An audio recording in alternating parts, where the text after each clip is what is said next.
Hello everyone, thanks for watching. In today's video I'm going to explain the importance of shutter speed in photography and how you can use it to take great pictures all in 10 minutes or less.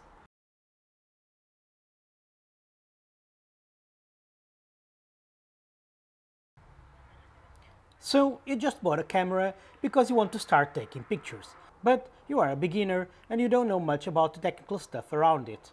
One thing you know, shutter speed is one of the key settings to get great shots, although you don't know why. And when you look at the range of shutter speed sets available, how can you know which ones you should use? Well, I'm gonna tell you how you should use it. No technical stuff, just a plain simple explanation. When filming videos, setting the shutter speed is simple, at least in normal circumstances. It must be the double of your FPS setting. So, if you are filming a video in 24 frames per second, your shutter speed should be 48 or as close to this value. If you are filming 120 frames per second for slow-mo, your shutter speed should be 240 and so on. But in photography there's more to it than that. In photography, shutter speed is especially important when you're shooting moving objects or people. Let me show you why. Here I have my camera set up at one of the windows of my flat. And down there, as you can see, there's a road. I'm going to take a picture of a passing car to see what happens. I've been filming using this camera, and because I'm shooting 24 frames per second, my shutter speed is 1/50 of the second, because 48 is not available. As a starting point, I'm going to use that shutter speed in the picture mode and see what happens.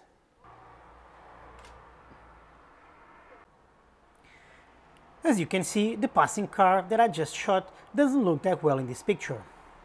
Now, that's where shutter speed plays an important role, because it will allow you to get sharper photos even when your target is moving, like it just happened with this passing car. So, what's the right value? In this scenario, should you increase your shutter speed or should you decrease the shutter speed to get a sharper image? Well, let's see. I'm going to increase my shutter speed to 1/200 of a second.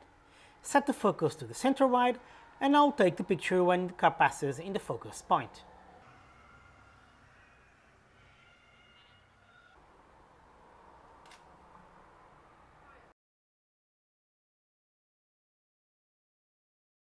And now I'm going to increase my shutter speed to 1/400 of a second. Let's see what happens.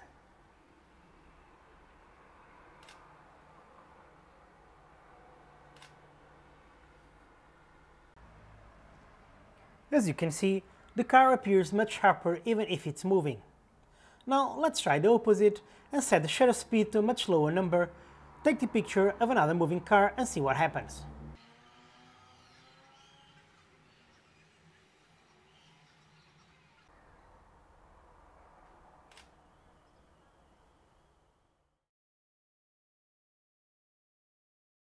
Let's try an even lower number.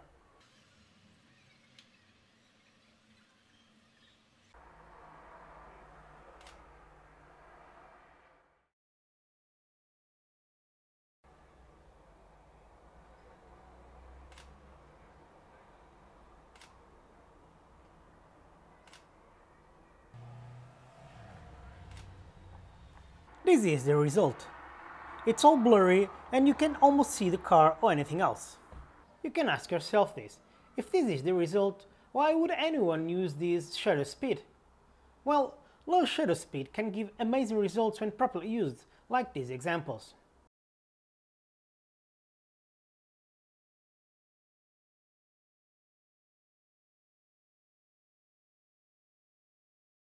As a conclusion, we can say that when shooting moving objects, we should use higher shutter speed to get sharper photos. Now, before ending this video, I want to share another tip with you. When taking handheld pictures, shutter speed also has an important role to assure sharper results, even when your object is not moving. To get the best results, you should match your focal length number to your shutter speed. So, for example, I'm shooting with a 30mm lens. I should set my shutter speed to at least 1/30 of a second to ensure sharper picture results and never slower. This will avoid blurry photos. Now, if you can find a matching number, just set the shutter speed to the closest higher number. Finally, if you are using a crop sensor camera like I'm doing, it's advisable to set the shutter speed to double of your focal length number. Following these rules will help you to get better and sharper images and improve your artwork. Hope you found this video useful. Thanks for watching.